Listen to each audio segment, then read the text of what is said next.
I'm here with champion trainer Willie Mullins, who has a plethora of runners in this year's Grand National. But Willie, we're going to start with the top horse. Well, the horse that we're going to be looking at first, foremost, heading the weights, Capodanno, his chances.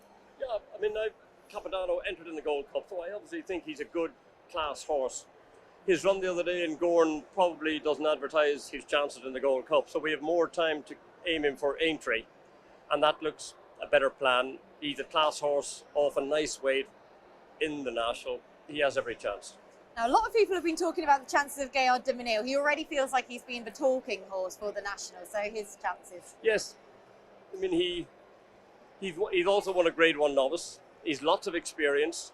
He stays all day, jumps and stays, likes good ground. What more do you want around Aintree? He must be there with a shout. And he's going to go to Cheltenham first. He'll go to Cheltenham for either the Brown Advisory or the National Hunt Chase. I'd say if my son Patrick has anything to do with it, it'll be the National Hunt Chase. You know, he gallops and jumps and stays, so that'd be a nice prep for him. And they're the two sort of leading names that we talk about, especially in the betting with us here at Willie Mill. But you do have plenty of other runners as well. Carefully Selected is fascinating. Yes, Carefully Selected had an injury-prone career, came back a month Thyeste's chase. That was a huge performance. Thyeste's has traditionally been a good trial for the National. So he's passed that trial, passed that test, might have one more run before the National. He goes there with a big chance. And Mr. Incredible, he's a horse that's divided opinion along the way. You haven't had him for too long now, but He's a horse, again, that people are really talking up. Yeah, I mean, he's a lovely, he's built like a chaser, is a chaser. He's had 2 runs with us, brought down the first time, but the second time he ran a cracker in Warwick in their plastic chase, I think it was, 3 miles and 5. And I thought that was a great trial. So we might give him one more run in Cheltenham, maybe in the Commure, and then head for the National. I think off his weight, I think he's 10 stone 5.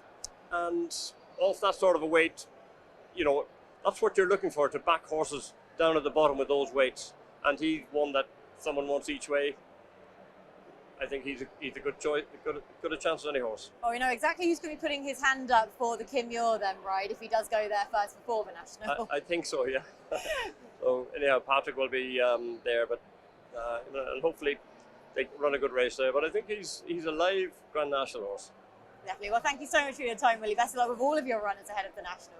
Thank you very much. Well, here with David Pipe, trainer of Remastered in this year's Grand National. But David, before we talk about Remastered's chances, of course, this race you have a long history with. You won it with Comply or Die in 2008. So can you tell me about that day? It's a bit of a whirlwind, really. You just don't take it in. And obviously, if you did it again, you take it in even more, and you get greedy. You've won it once, you want to win it again. But yeah, it's what you dream of. There's been plenty of extremely good trainers, extremely good jockeys that haven't won it, and I was very fortunate to have won it in my second season. The expectation that day, was it high, low, or what were you thinking? Well, I think he'd gone to the Ida and he'd won at the Ida, which meant obviously that the trip wasn't going to be an issue, and he was well in with the handicapper. So really, if it was ever going to happen, it had to be that year, and he was given a great ride by Timmy Murphy, had luck in running, and a dream come true. And Remastered then this year, a horse that it feels like we've seen the best of him, and he's also been hugely unlucky in his career at various parts. I wasn't sure he was a strong enough finisher for the Grand National until he had a wind up this summer, and he's been a really strong finisher. Things didn't go according to plan at Kempton when he won over fences, but the last furlong was his strongest furlong, which was really good.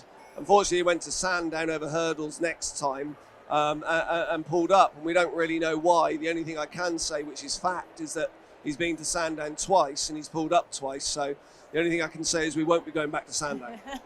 No bothering with the Escher track anymore then. And in terms of the weight that he's got, you just said he's got 10-10 for this. Are you very happy with what the handicap has given you? Look, it's what we expected around that weight. Weight's not going to stop him. He's got a nice weight. We don't know if he'll stay the trip, but there's a lot of horses in the race that you don't know will stay the trip. If he does, then he has the chance. Oh, brilliant. Well, best of luck with him anyway. Thanks so much for your time, David. Thank you. Thank you so much for joining us today. Obviously, the Grand National means an awful lot to you with your 2 winners, Earth Summit and Bindery. But just explain to us exactly what the National means to you. Well, it's the biggest race in the world.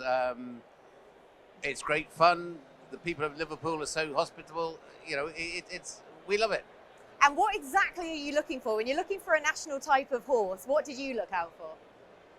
Oh, it's difficult to say really, but just, you know, all the traditional bred horses, you know, the jumping bred horses, you know, they seem to be the best. Yeah. So jumping to the fore, would you say?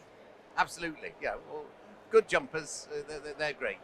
And nowadays, do you think the race has changed that much from obviously when you won it with your two horses to nowadays?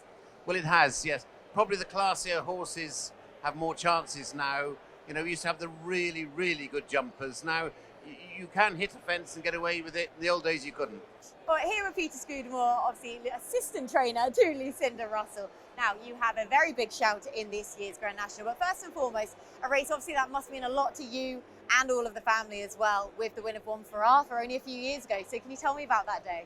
Yeah, well, you mentioned all the family. My father won it in 1959 on Oxo, so that lived with me through all my childhood.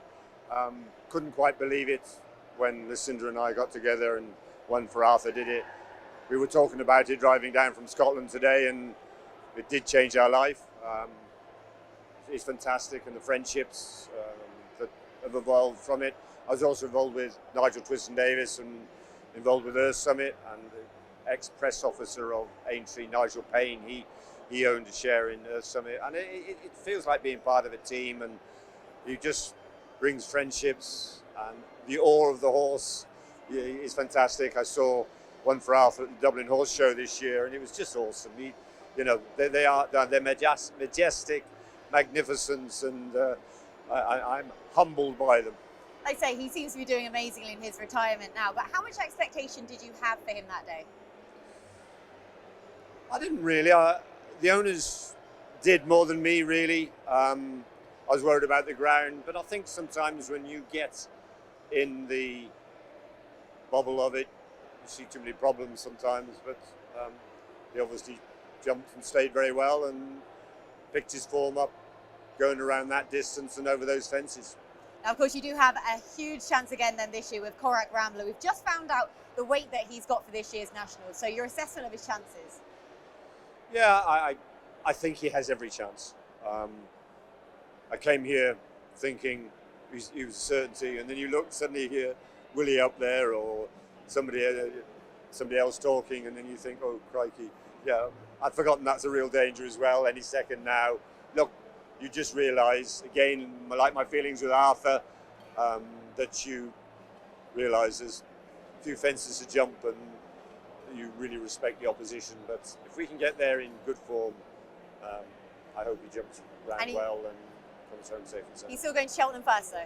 Yeah, we feel that I'd want to run him before, not alter his weight.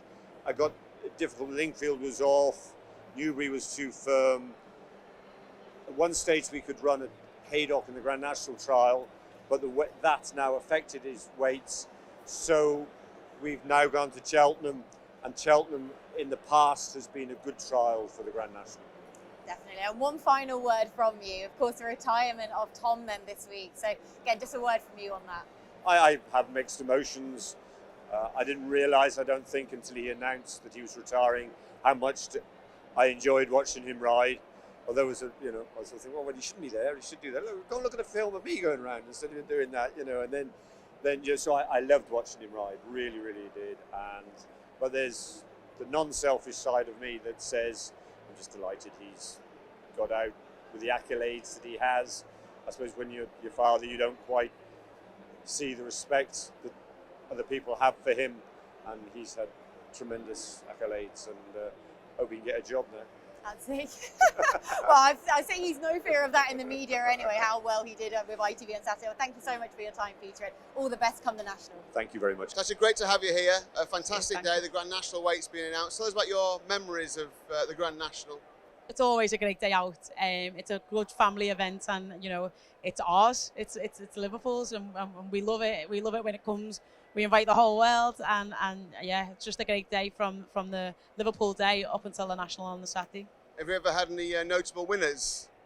I won on a 50-1 once, which was my only it's my only notable win. But yeah, apart from that, if there's 20 horses in a race and I choose 19, it's the one I haven't chose. As you said, great for Liverpool. It'd be great for the city, and a day like this brings everyone to the city as well. We've seen yourself and Ian Rush, Kane Dalglish here. It's great to see the city being kind of honoured in this way, isn't it? Yeah, I think, and there's only either the derby or the national that can do that. Like I say, it puts people in a good mood. We put our best foot forward. We get dressed up. We go out and we enjoy ourselves.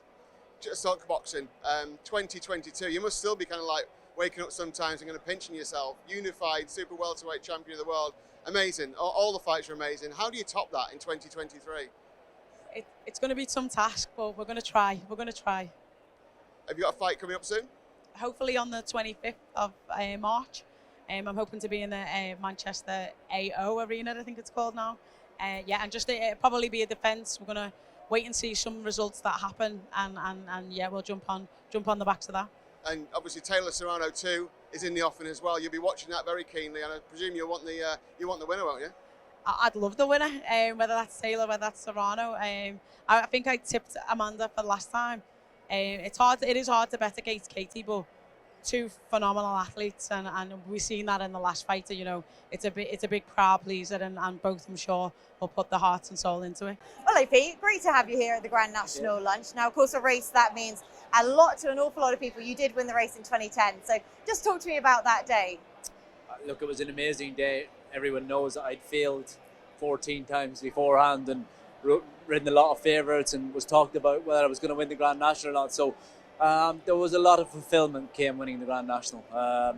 Look, it is the biggest horse race in the world. It's the one that everyone sort of talks about, and it's the one as a jump jockey that you want on your CV. So yeah, I got a lot of fulfilment from winning the Grand National, and I'm not saying I don't think my career would have been fulfilled without winning it, but it would have been pretty close to being not fulfilled if I didn't win. And am I right in saying, Don't Push It, he wasn't the most straightforward horse? Don't Push It actually pulled up in the Bertemps at Cheltenham Festival, and I'd say he was 50 to 1, I'd imagine, after Cheltenham, maybe even bigger price. And I remember walking around at the start of the Grand National, and I always used to look at the betting and all that, and I remember David Casey, he used to live with me, he's now Willie Mullins, is one of his head men. We were walking around at the start of the Grand National, he looked up the board and he goes, "Have you seen the price of Don't Push It?" He said, "How are you going to explain getting beat in another Grand National favourite?" Because he'd been bagged into favourite that day, but luckily for me, I didn't have to explain afterwards. Not one bit of it. And how did the race go for you throughout it?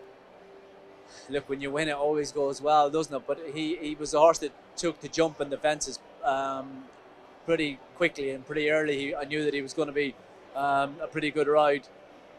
He was a very talented horse. I got beating him in a novice chase at Cheltenham, I think at the December meeting. I told JP he was a certainty at the time, and he got beaten half a length. And I remember leaving that evening thinking, how can I be such a bad judge?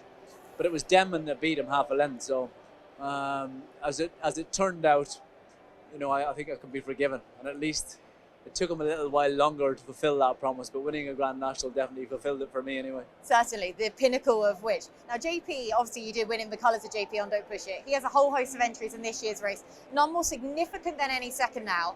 Of course, he's the horse that people are going to be focusing in on this year for the weight that he's been given by the handicapper. Your assessment of it?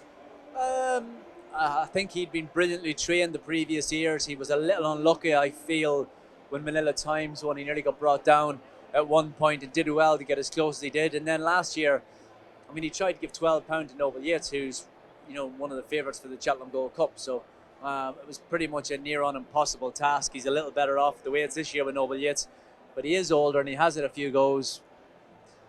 I'm sure he'll give whoever rides him a pretty good ride, but do I look at him and think, oh yeah, this is his time? I just worry a little bit that his time may have gone, and it's been unfortunate for him because he looked like he was a horse that could have won a Grand National if things had gone his way. And any other horses in the race that you would prefer to ride, or you'd be siding with, or who I don't fancy? JP probably won't like me saying this, but I'm not sure I'd be. Any second now would probably be a good ride, but whether he's capable of winning or not, I'm not so sure. I don't know if there's another one of his that I would think, yeah, he could be the one. So I think any second now would be the choice. Maybe Galliard de Menil, who is a second season novice. He ran okay behind Limprossi. He was third in the novice chase at Cheltenham last year. He's since won a Grade 1 this year. He was third at Leopardstown. When we last saw him, I think stepping back up to that kind of distance, if he happened to, go along to Cheltenham and win maybe the national hunt chase there, I'm sure he could be a short price. So Galliard Damanil could be the one. Willie Mullins is not, he's not renowned for winning. He wins everything else, but he doesn't win an awful lot of handicaps. He doesn't. I don't think he knows they exist, to be honest. He only does Grade 1 horses, but he may be the one. Oh, brilliant. Thank you so much for your time, AP. We'll let you get back to your lunch. Thanks.